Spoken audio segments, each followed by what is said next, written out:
पिछली कक्षा में हम ब्रिटिश संविधान की प्रमुख विशेषताएं पढ़ रहे थे और ब्रिटिश संविधान की प्रमुख विशेषताओं में हमने ये देखा था कि ब्रिटिश संविधान में किस प्रकार वहाँ एकात्मक शासन व्यवस्था है और इसके साथ ही वहाँ पर जो लचीला संविधान है अर्थात वहाँ पर सामान्य विधि के अनुसार ही संविधान में संशोधन होता है।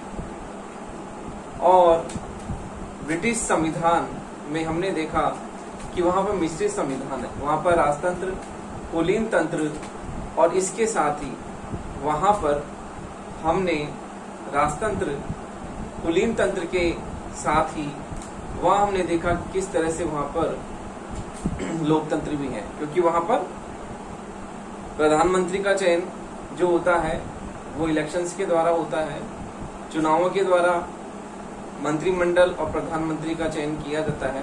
तो इस प्रकार ब्रिटिश संविधान की प्रमुख विशेषताओं में हमने देखा कि ब्रिटिश संविधान जो है एकात्मक शासन व्यवस्था से युक्त है, इसके साथ ही वहाँ पर जो शासन व्यवस्था का मिश्रित स्वरूप में देखने को मिलता है। और अब इसके आगे हम विशेषताएं देखते हैं ब्रिटिश संविधान की। हम पढ़ रहे थे ब्रिटिश संविधान की प्रमुख विशेषताएं, ब्रिटिश संविधान की प्रमुख विशेषताएं।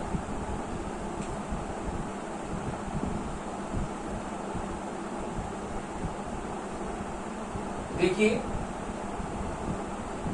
अगली हमारी जो विशेषता है वो ये है कि सिद्धांत और व्यवहार में अंतर। सिद्धांत व व्यवहार में अंतर।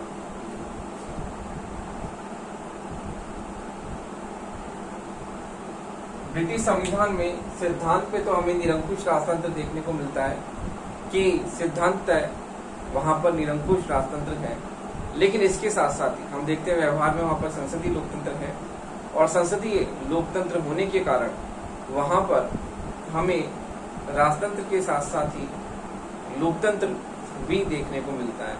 तो हम ये देखते हैं कि वहां पर निरंकुश राजतंत्र तो सिद्धांत है, लेकिन इसके साथ ही वहां पर संसदीय लोकतंत्र भी है और इस कारण से मंत्रिमंडल जो होता है वो सामूहिक रूप से संसद के प्रति उत्तरदायी होता है और इस प्रकार उत्तरदायी शासन की वहां पर हमें व्यवस्था देखने को मिलती है। अगला जो विशेषता वो है कि नागरिक मौलिक अधिकार।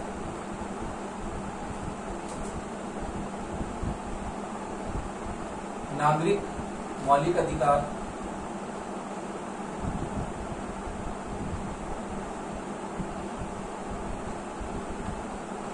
ब्रिटिश संविधान एलिखित संविधान है, लेकिन एलिखित संविधान होने के साथ साथ यहाँ पर नागरिकों को मौलिक अधिकार भी दिए गए हैं और जैसा कि 1698 के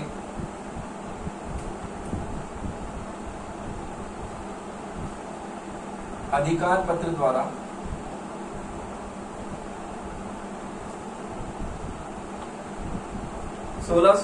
के अधिकार पत्र द्वारा नागरिकों को अधिकार दिए गए हैं, जैसे कि बंदी प्रत्यक्षीकरण और उसके साथ ही शस्त्र धारण करने का अधिकार, ये वहां पर नागरिकों को दिए गए हैं अधिकार।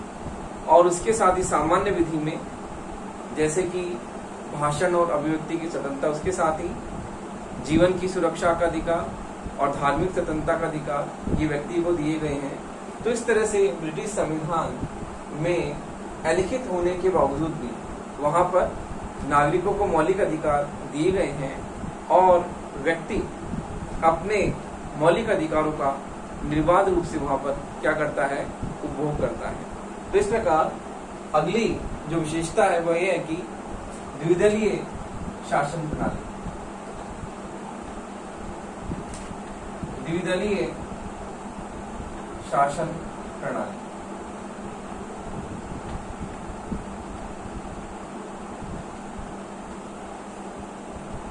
देखिए, ब्रिटेन में द्विदलीय शासन व्यवस्था है।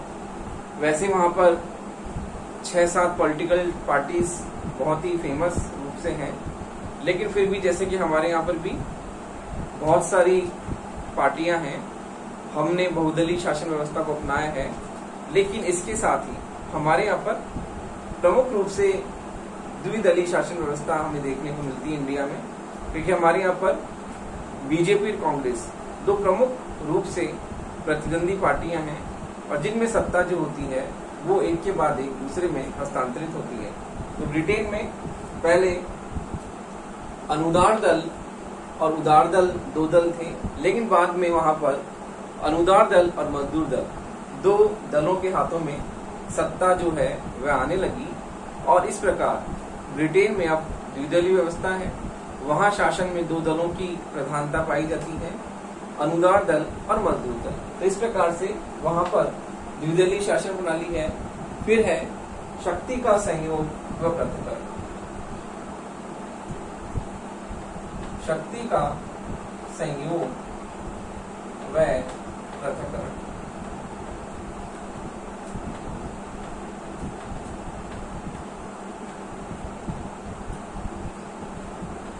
देखिए ब्रिटिश शासन व्यवस्था में शक्ति पृथक्करण सिद्धांत निहित है, और शक्ति पृथक्करण सिद्धांत के कारण वहां पर शासन की शक्तियां कार्यपालिका, व्यवस्थापिका, न्यायपालिका, शासन के 3 अंग हैं, और तीनों अंगों में शासन की सारी शक्तियां बटी हुई है। लेकिन उसके बावजूद भी मैं आपको एक एग्जांपल देता हूं कि वहां पर जो लॉर्ड चांसलर है, लॉर्ड सभा का जो अध्यक्ष है उसे लॉर्ड चांसलर कहते हैं, और लॉर्ड चांसलर वहां पर व्यवस्थापिका का भी सदस्य है, और कार्यपालिका का अर्थात मंत्रिमंडल का भी सदस्य है, संसद का भी सदस्य है, लॉर्ड सभा का सदस्य है।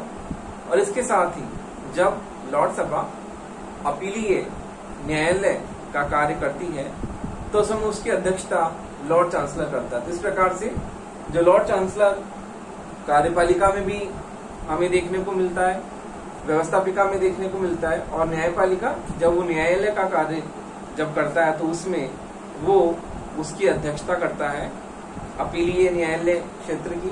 तो इस प्रकार से शक्ति पृथक्करण सिद्धांत ब्रिटेन में है, लेकिन उसके बावजूद भी हम ये देखते हैं कि शक्ति पृथक्करण सिद्धांत के बावजूद भी लॉर्ड चांसलर है, लॉर्ड चांसलर के हाथ में व्यवस्थापिका, कार्यपालिका, न्यायपालिका तीनों शक्तियां उसके हाथों में आ जाती हैं। तो इस प्रकार से शक्ति पृथक्करण के सिद्धांत के बावजूद भी हमें ब्रिटेन में ये व्यवस्था देखने को मिलती है। अब अगला है धर्म राज्य व धर्म राज्य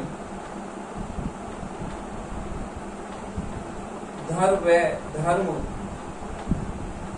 निरपेक्षता का सिद्धांत।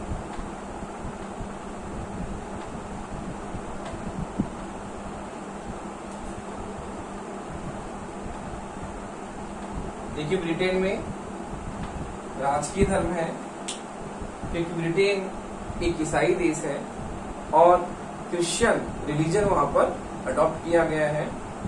इंडिया में हमारे यहाँ पर कोई भी राजकीय धर्म नहीं है। हमारे संविधान की प्रस्तावना में लिखा हुआ है कि हमारे यहाँ पर पंथ निरपेक्षता को अपनाया गया है। तो पंथ निरपेक्षता का मतलब हमारे यहाँ पर कोई भी संप्रदाय विशेष किसी भी रूप में नहीं अपनाया गया है।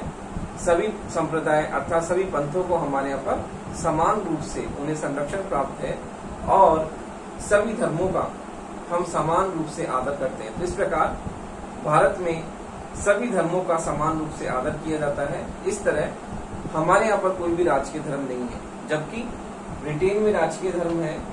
ब्रिटेन में ईसाई धर्म राजकीय धर्म है, और इसके साथ ही धर्म निरपेक्षता का सिद्धांत भी वहां पर प्रचलित है, अर्थात वहां पर राज्य व्यक्तियों के साथ में किसी भी तरह का धर्म के आधार पर भेदभाव नहीं करेगा, क्योंकि आज राज्य का स्वरूप लोक कल्याणकारी है, और लोक कल्याणकारी स्वरूप होने के कारण राज्य के पास में चिकित्सा का कार्य है, राज्य के पास में शिक्षा का कार्य है, राज्य के पास में नागरिकों को रोजगार के अवसर उपलब्ध कराने के कार्य हैं। तो इस प्रकार से जो राज्य है वह अपने अवसर की समानता के आधार पर सभी व्यक्तियों के साथ में समानता का व्यवहार करेगा और किसी के साथ में कोई भी भेदभाव नहीं करेगा। इस प्रकार ब्रिटेन में राजकीय धर्म होने के बावजूद भी धर्मनिरपेक्षता का सिद्धांत वहां पर हमें देखने को मिलता है। अर्थात वहां पर धर्मनिरपेक्षता का सिद्धांत जो है वह बहुत महत्वपूर्ण तरीके से पाया जाता है, क्योंकि कोई राजकीय धर्म नहीं है और ब्रिटेन में सभी धर्मों के लोगों को समानता के आधार पर विधि के समक्ष सभी लोग समान हैं और इस समानता के कारण सभी लोगों के साथ में जो ब्रिटिश कानून है वह सभी के साथ समानता के साथ में व्यवहार करता है और सभी को जो है वहां पर रोजगार के अवसर, शिक्षा के अवसर और चिकित्सा, ये सारी सुविधाएं लोगों को बिना किसी भेदभाव के राज्य के द्वारा उपलब्ध की जाती है।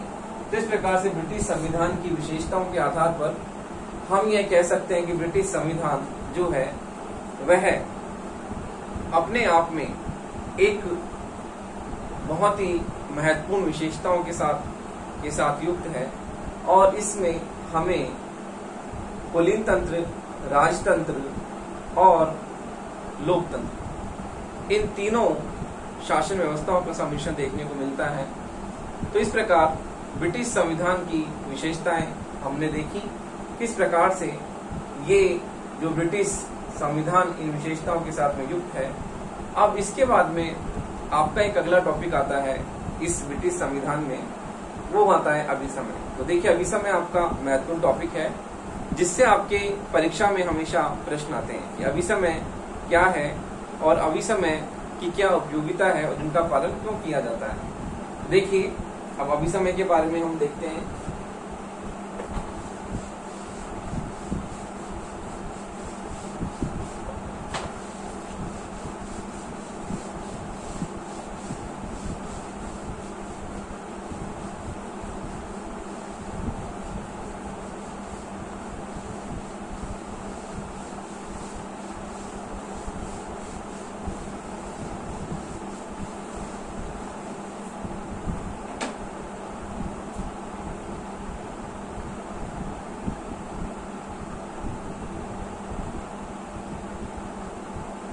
आपका अगला टॉपिक है अभिसमय। ब्रिटिश संविधान में अभिसमयों का बहुत ही महत्वपूर्ण योगदान है। बिना इसके हम ब्रिटिश संविधान का अध्ययन नहीं कर सकते हैं, क्योंकि अभिसमय ऐसी संवैधानिक परंपराएं या ऐसी संवैधानिक रूढ़ियां, रीति रिवाज या प्रथाएं जिन्होंने ब्रिटिश संविधान में कानून का रूप धारण कर लिया है। अर्थात ऐसी परंपराएं, ऐसी रीति रिवाज, ऐसी रूढ़ियां जो संवैधानिक परंपराओं के रूप में विकसित होती चली गई और इन्हें संवैधानिक कानून और न्यायालय ने इन्हें स्वीकृत नहीं किया है, लेकिन फिर भी आज ब्रिटिश संविधान में इनका महत्वपूर्ण स्थान है और लोग इनका सहर्ष, इनका पालन करते हैं,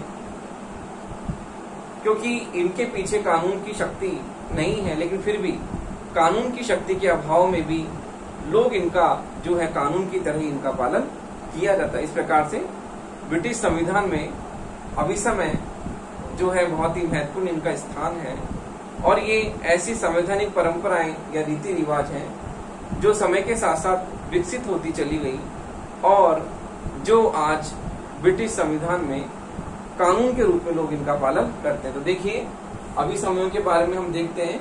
अभिसमय जो है ब्रिटिश संविधान में इनका महत्वपूर्ण स्थान है और समय के साथ साथ ब्रिटिश संविधान में समय के साथ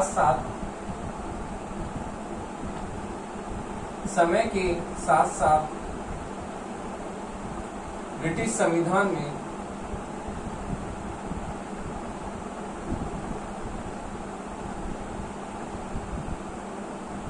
ऐसी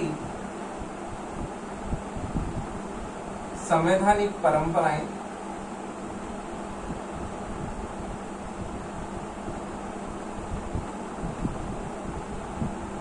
विकसित होती चली गई, ऐसी संवैधानिक परंपराएं विकसित होती चली गई जिन्हें संसदीय कानून एवं न्यायालय ने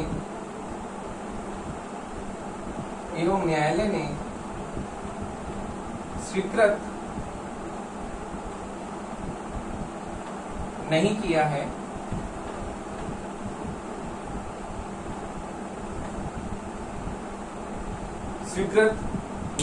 है, फिर भी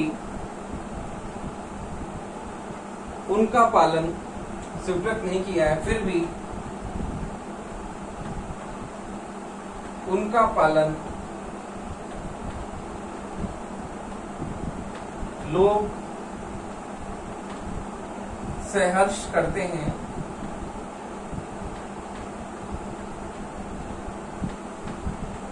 उन्हें अभिसमय कहा जाता है। तो देखिए, ब्रिटिश संविधान में अभिसमयों का महत्वपूर्ण स्थान है और ये समय के साथ साथ ब्रिटिश संविधान में ऐसी संवैधानिक परंपराएं विकसित होती चली गई जिन्हें संसदीय कानून एवं न्यायालय ने स्वीकृत नहीं किया है, लेकिन फिर भी उनका पालन लोग अपनी इच्छा के साथ सहर्ष करते हैं। इसी कारण से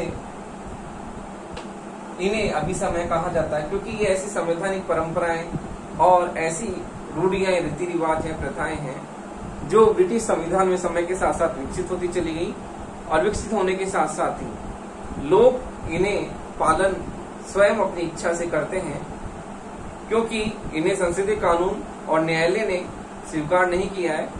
फिर भी ब्रिटिश संविधान में इनका महत्वपूर्ण स्थान है और इनका कानूनों की तरह ही लोग इनका पालन करते हैं। तो इस प्रकार से ये संविधान के ऐसे अलिखित नियम हैं, अलिखित भाग हैं जो कि संविधान को व्यवहारिक रूप प्रदान करते हैं। तो देखिए,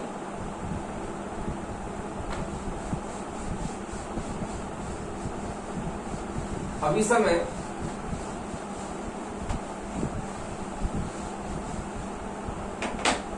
संविधान के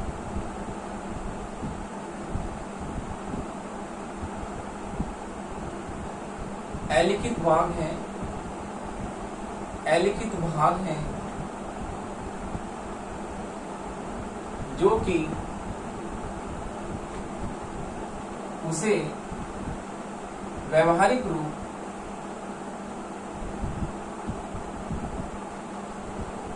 प्रदान करते हैं। देखिए, ब्रिटिश संविधान में अभिसमयों का महत्वपूर्ण स्थान है। ये ब्रिटिश संविधान के ऐसे अलिखित भाग हैं जो कि संविधान को व्यवहारिक स्वरूप प्रदान करते हैं, अर्थात संविधान ब्रिटेन का अलिखित है, लिखित रूप में नहीं है, जैसे कि अमेरिका का, इंडिया का जो संविधान है वो लिखित रूप में है, लेकिन ब्रिटेन का संविधान अलिखित रूप में है।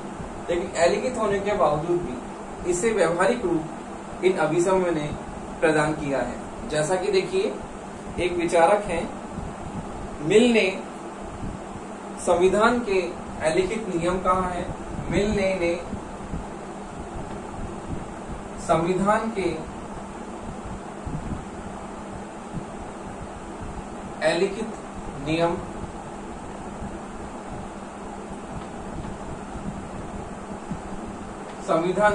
नियम के रूप में इन्हें कहा है, और उसी तरह डायसी ने इसे संवैधानिक अभिसमय कहा है। डायसी ने संवैधानिक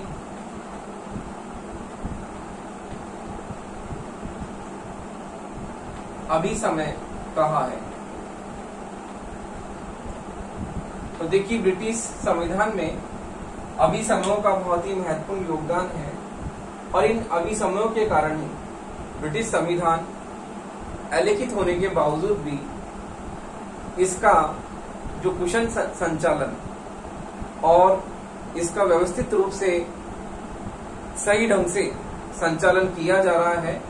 यहाँ पे प्रशासनिक व्यवस्थाएं सही ढंग से कार्य कर रही हैं, जिसका प्रमुख कारण है ये अभिसमय, क्योंकि ये संविधान के अलिखित नियम होने के बावजूद भी, अलिखित भाग होने के बावजूद भी इसे व्यवहारिक रूप प्रदान करते हैं, क्योंकि लोगों ने जो परंपराएं, रीति रिवाजों को लोगों ने अपने व्यवहारिक जीवन में उतार लिया है और कानून की तरह उनका पालन करना शुरू कर दिया। इसलिए ब्रिटिश संविधान में अभिसमय बहुत ही महत्वपूर्ण भूमिका अदा करते हैं और मिल ने इसे संविधान के अलिखित नियम कहा है और डायसी ने इसे संवैधानिक अभिसमय कहा है।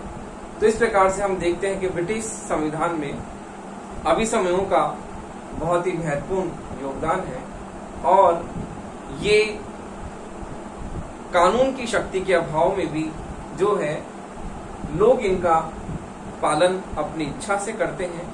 इसके पीछे वो अपना नैतिक दायित्व मानते हैं, ये उनके नैतिक दायित्व हैं जो अपनी इच्छा से लोग उनका पालन करते हैं। इस प्रकार से अभिसमय जो है वह ब्रिटिश संविधान को व्यवहारिक स्वरूप प्रदान करते हैं, इसलिए ब्रिटिश संविधान में अभिसमयों का बहुत ही महत्वपूर्ण स्थान है।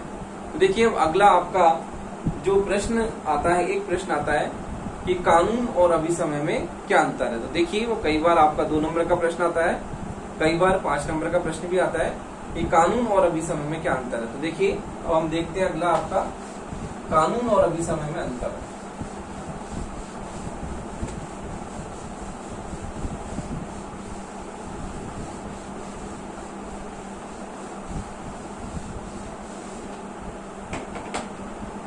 देखिए कानून और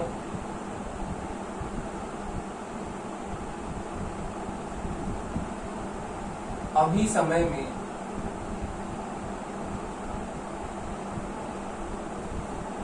अंतर।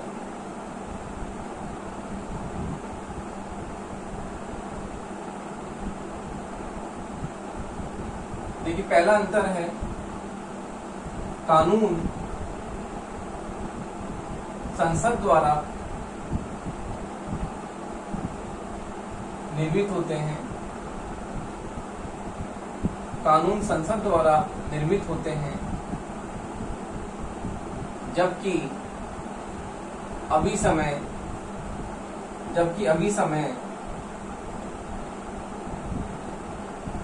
एक क्रमिक विकास के द्वारा लंबे समय के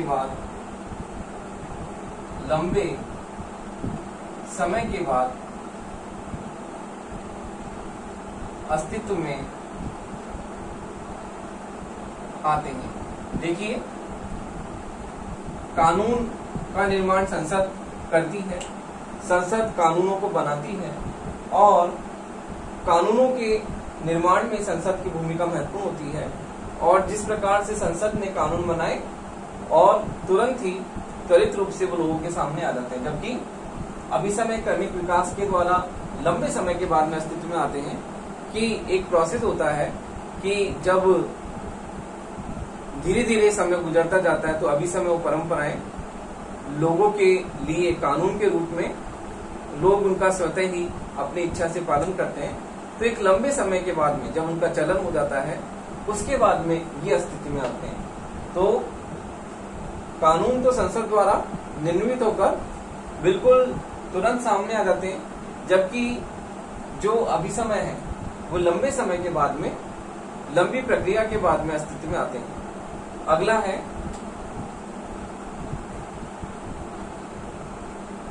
कानून लिखित एवं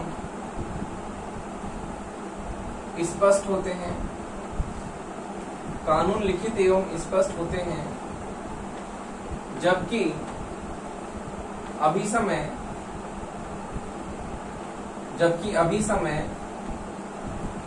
अलिखित एवं अस्पष्ट होते हैं। देखिए कानून लिखित एवं स्पष्ट होते हैं, जबकि अभिसमय जो होते हैं वो अभिसमय अलिखित एवं अस्पष्ट होते हैं। अगला है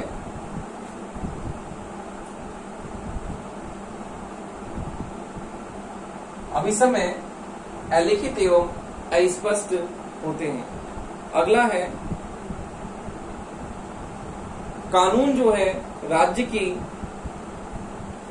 प्रभुत्व शक्ति से संपन्न होते हैं। कानून राज्य की प्रभुत्व शक्ति से संपन्न होते हैं।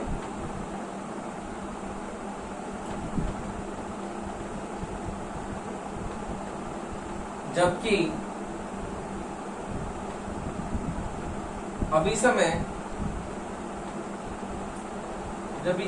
अभिसमयों के पीछे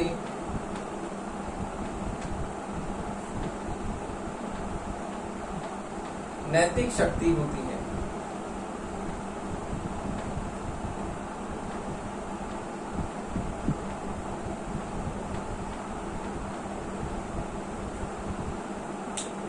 कानून राज्य की प्रभुत्व शक्ति संपन्न होते हैं, अर्थात राज्य की जो शक्ति है, दंड की शक्ति।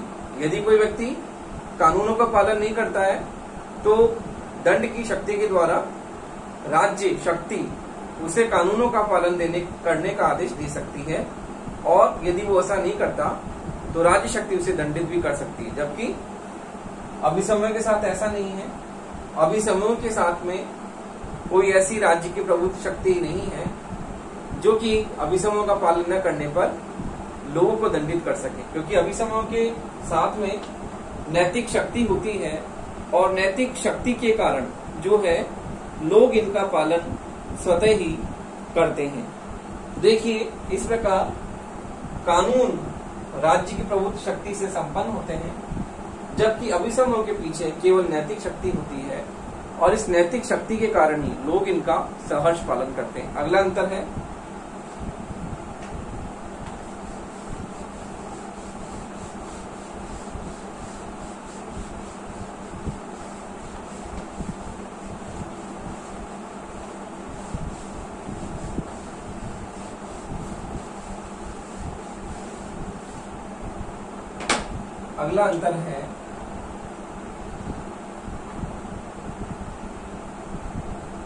कानून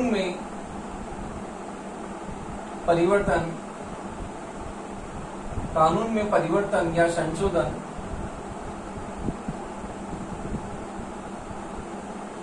संसद के द्वारा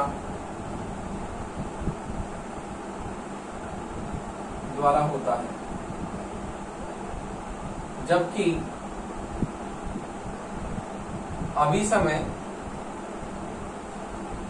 अभिसमय क्रमिक विकास के द्वारा अस्तित्व में आते हैं, जबकि अभिसमय क्रमिक विकास के द्वारा अस्तित्व में आते हैं, और उनमें संशोधन भी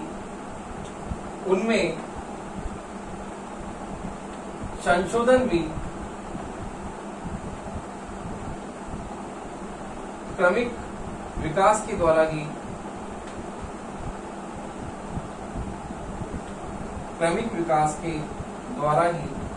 होता है।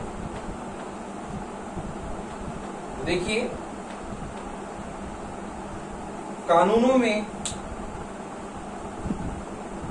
परिवर्तन संसद के द्वारा होता है, क्योंकि संसद कानूनों को निर्मित करती है, और कानूनों को निर्मित करने के अलावा उनमें संशोधन करने का कार्य भी कौन करती है? संसद करती है। जबकि अभिसमय क्रमिक विकास के द्वारा अस्तित्व में आते हैं, और क्रमिक विकास के द्वारा अस्तित्व में आने के बाद में जब इनमें संशोधन और परिवर्तन होता है, वो भी क्रमिक विकास की प्रक्रिया के द्वारा ही होता है। तो देखिए, इस प्रकार कानूनों में संशोधन और परिवर्तन संसद के द्वारा होता है, जबकि अभिसमयों में परिवर्तन और संशोधन क्रमिक विकास की प्रक्रिया के द्वारा होता है, क्योंकि इनका अस्तित्व भी धीरे धीरे होता है। उसी प्रकार से इनके संशोधन की प्रक्रिया में भी क्रमिक विकास अर्थात धीरे धीरे विकास के द्वारा इनमें परिवर्तन होता है, धीरे धीरे इनमें परिवर्तन होता है। इस प्रकार कानून और अभिसमय में जो अंतर हमें स्पष्ट रूप से हमने देखे अभी, इनका अध्ययन करने के बाद में हम ये कहते हैं कि अभिसमय और कानून में अंतर होने के बावजूद भी ये दोनों एक दूसरे के पूरक हैं, एक सिक्के के दो पहलू हैं। अर्थात अभिसमय और कानून जो है एक दूसरे के अनुपूरक हैं, और आज ब्रिटेन में जो शासन व्यवस्था का सुचारू रूप से संचालन हो रहा है वो इन अभिसमयों के कारण ही हो रहा है, और ये अभिसमय जो है वहां पर महत्वपूर्ण भूमिका अदा करते हैं। इस प्रकार से ब्रिटेन के संविधान में इन अभिसमयों का महत्वपूर्ण स्थान है, और इनमें अंतर होने के बावजूद भी कानून और अभिसमय दोनों एक दूसरे के पूरक हैं।